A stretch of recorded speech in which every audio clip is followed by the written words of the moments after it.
Hello, hello, hello. So, you want to learn Chinese? Now, my name is Alan Lee. I have been teaching ESL for more than 8 years now. Most of my students are Chinese speakers who wants to learn English.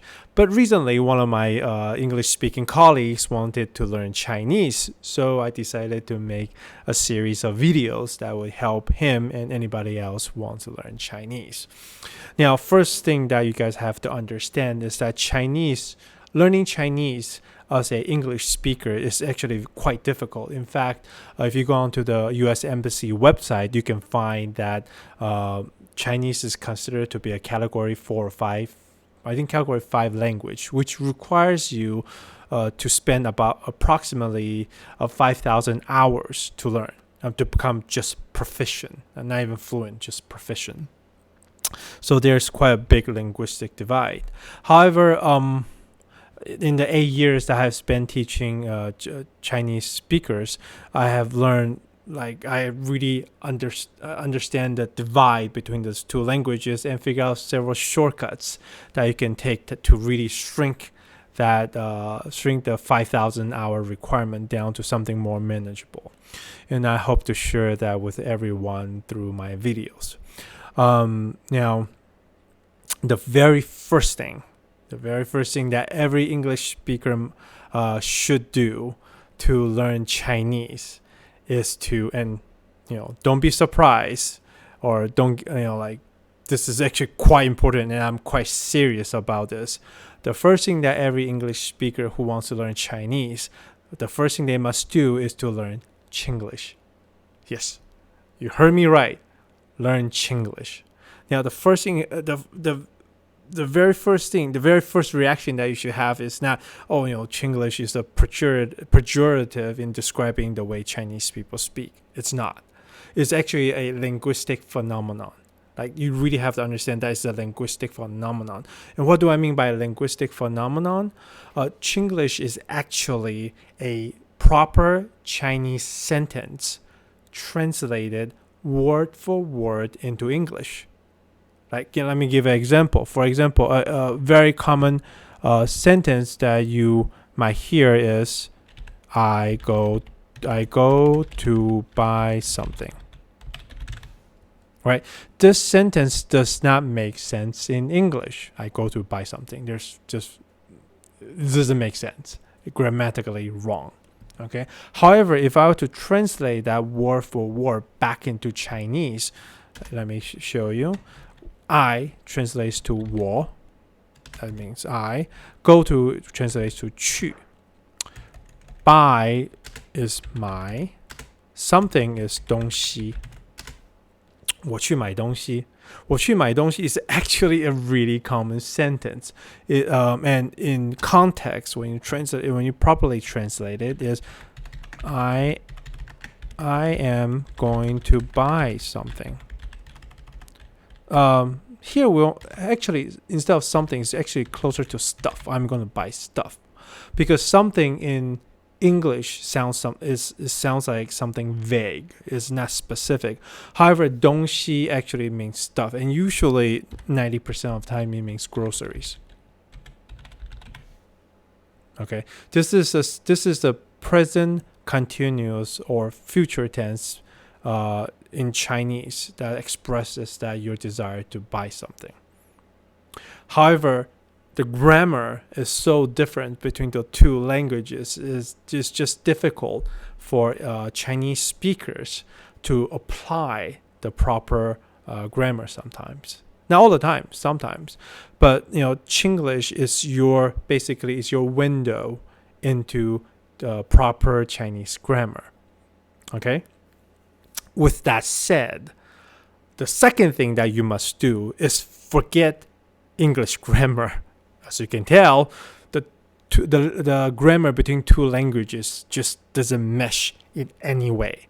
So forget everything that you learned in grammar school. Forget everything that that you've been brought up, using, right? Because if you try to speak Chinese with English grammar, you'll end up something called Englanese. Actually, I just made that up. It sounds kind of fun. But Englandese is actually a thing. It's basically speaking Chinese using English grammar, and you'll sound something very different. Like, let me give you guys an example. A very common compliment, when you especially want to compliment a lady, you'll say, "Oh, you are beautiful," right? You are so beautiful. I mean, you're very pretty, right? This is a very common compliment. However, let's translate this from verbatim from English to Chinese, right? Let's do the same as Chinglish, right? Let's say you, 你. Let's use the female form. You are, the be verb is 是. Pretty is 漂亮. 你是漂亮, right? You are pretty. 你是漂亮, right? Sounds okay, right? It follows the proper grammatical structure, right?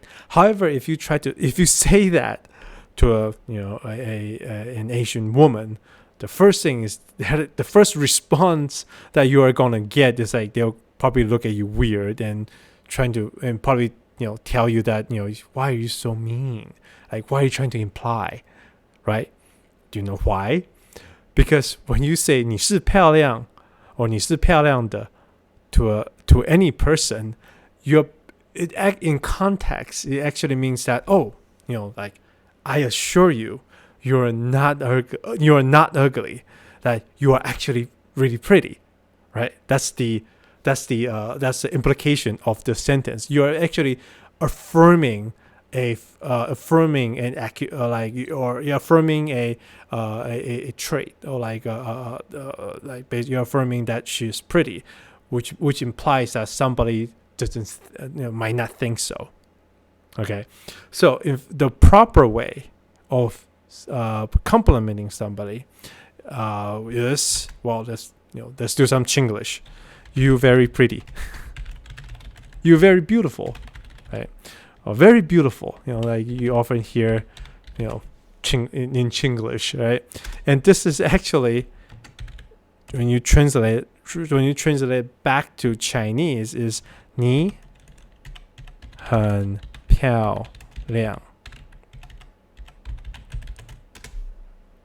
And this is actually 你很漂亮, which means you very beautiful, is actually the proper sentence to compliment somebody, because in a Chinese sentence structure, these kind of adjective sentences where you just have a be verb and adjective, what's a proper name for this kind of sentence? I forgot, but I know there's a specific name for this kind of sentence. In Chinese, we don't use the be verb. It's simply just the subject and the adjective, and maybe the adverb in the middle, and the adverb in the middle. I'll get more in depth and into how to structure these kind of sentences in future lessons. But Chinglish is your window into the Chinese grammar, and do not speak in Englandese, simply because contextually you will create a lot of misunderstanding. It is not what you think it means. So I think from these two examples, you guys can really see there's a difference. There's a huge divide between languages, and that's why it's so difficult for Chinese speakers to learn English, and why it's so difficult for English speakers to learn Chinese. Now, I also know that a lot of you who wants to learn Chinese might have friends who's Chinese-speaking friends who wants to learn English, and feel free to point them to this channel. I have a playlist specifically labeled fundamental, 基础 in Chinese. I labeled 基础, and that's to teach them in the same vein, in teaching them how to utilize, how to speak, how to learn English. And here in this particular playlist, and I will teach English speakers how to understand Chinese, and hopefully this will bridge the divide, or let both sides understand not only the language but also the culture that comes with the language, and bring the two cultures closer together. All right. So thank you very much. Have a nice day, and I'll see you guys next class. Bye bye.